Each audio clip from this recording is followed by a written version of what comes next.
अस्सलामु अलैकुम वरहमतुल्लाहि वबरकातुहू। एक वलीउल्लाह की मकबूलियत का बहुत ही खूबसूरत वाक़या। बसरा का एक सरदार हमेशा उदास और गमगीन रहता था। किसी ने उससे दरियाफ्त किया कि आखिर इस परेशानी का सबब क्या है। उस पर सरदार ने जवाब दिया कि बात कहने की नहीं पर कही जाती है। मुझसे एक वलीउल्लाह की खिदमत में कुछ बेअदबी हो गई थी, इसलिए डरता हूँ कि क़यामत को उसके मुआख़ज़े में गिरफ़्तार न हो जाऊँ।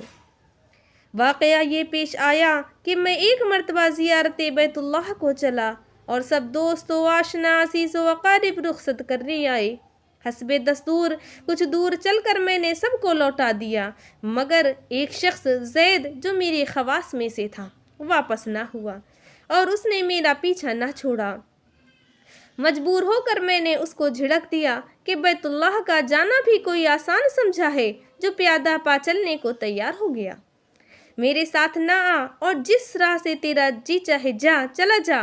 कहने लगा, ए आका, क्या खुदा इस पर कादिर नहीं कि तुमको ज़ादे राह जल्द पे पहुंचा दे और मुझको बेयारो मददगार और बिला तोशा। ये कहकर उसने अपनी राह ली और मैं अपने रास्ते से चलता बना।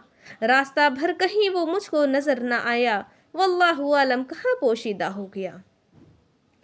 जब खुदा के फजल से मनासिक हज से फारिग होकर मैं मदीना तैयबा को चला तो क्या देखता हूँ कि ज़ैद आ गया और अस्सलामु अलैकुम कहकर मेरे पास बैठ गया और मैंने हैरत से पूछा कि हज कर आया? कहा, हाँ। फिर मैंने ज़राफ़तन कहा, हज की सनद भी मिली? तो कहने लगा, कैसी सनद, वो किस काम आती है? मैंने कहा, हज करने वाले को बैतुल्लाह में गैब से एक चिट्ठी मिलती है जिसमें लिखा होता है कि फ़ुला इब्न फ़ुला हज को आया था और उसका हज कबूल हो गया। फिर उसी सनद के ज़रिए कब्र और हश्र के अजाब से निजात होती है। ये सुनकर ज़ैद रोता चिल्लाता बैतुल्लाह को वापस चला गया। जब मैं हुज़ूर अक़दस सल्लल्लाहु अलैहि वसल्लम की ज़ियारत से फ़ारिग होकर लौटा तो क्या देखता हूँ कि ज़ैद फिर आ गया और अस्सलामु अलैकुम के बाद एक चिट्ठी मेरे सामने रख दी जो एक निहायत उम्दा पोशीदा रेशमी कपड़े में सब्ज़ ख़त से ज़ैद के अज़ाब कब्र और हश्र से नजात के लिए लिखी थी। ये देखकर मेरे होश उड़ गए। फिर ज़रा सुकून होने पर मैंने मालूम किया कि ए ज़ैद, बता तो इसकी हकीकत क्या है, आखिर ये दौलत बेमिसाल तुझको किस तरह मैसर आई? तब उसने बताया कि सुनो भाई, जब मैं बैतुल्लाह पहुंचा तो काबतुल्लाह हाजियों से बिल्कुल खाली था। उस वक्त मैंने गिड़गिड़ा कर ज़ारो क़तार रोना और चिल्लाना शुरू किया कि ए मालिके दो जहां, क्या गरीब गुनहगारों का हज भी काबिल कबूल नहीं जो मुझको सनद नहीं मिली? क्या गरीबों का काबा और साहिबे काबा और है जो वहाँ जाकर सनद लाऊं? मुझको कसम है तेरी इज़्ज़त व जलाल की, जब तक चिट्ठी ना पाऊंगा काबा से बाहर न जाऊंगा और रोते रोते यही मर जाऊंगा। अचानक गैब से आवाज़ आई कि ए ज़ैद, नजात की चिट्ठी ले और जा अपनी राह ले। फिर ये चिट्ठी मेरे हाथ में आ गई जिसको लेकर मैं चला आया। ये सुनकर मेरी हैरत की इंतहा न रही कि अल्लाह अल्लाह, उस शख्स का ये आली मर्तबा है जिससे मैं आज तक वाकिफ़ न था। फिर इज़्ज़त व इकराम के साथ मैं उसको अपने हमराह बसरा ले आया और चिट्ठी निहायत एहतराम व ताज़ीम के साथ मुअत्तर व मुअम्बर करके संदूक में रख बंद कर दी। जब कभी जी चाहता तो कमाले अदब व एहतराम से निकाल कर उसकी ज़ियारत कर लेता, चूमता और आँखों से लगाता था और फिर महफूज कर देता। इत्तेफाकन मैं कहीं सफ़र में था कि मेरे पीछे ज़ैद का विसाल हो गया। जब मैं वापस हुआ तो उस खबर से मेरे क़ल्क़ की इंतहा न रही कि अफसोस मैं ऐसे वली की तजहीज़ व तकफ़ीन में भी शरीक ना हो सका।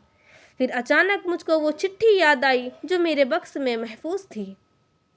अब तो मैं और भी बेताब हो गया और अपने ऊपर अफसोस करने लगा कि सफ़र को जाते वक्त मैंने वो चिट्ठी ज़ैद को क्यों ना दी। फिर अपना मुहरशुदा संदूक मंगा कर देखा जो इसी तरह बामुहर बंद था। जब मैंने खोला तो उसमें चिट्ठी ना पाई। अब तो मेरा गम व अलम का कुछ ठिकाना ना रहा और एक हश्र का आलम बरपा हो गया।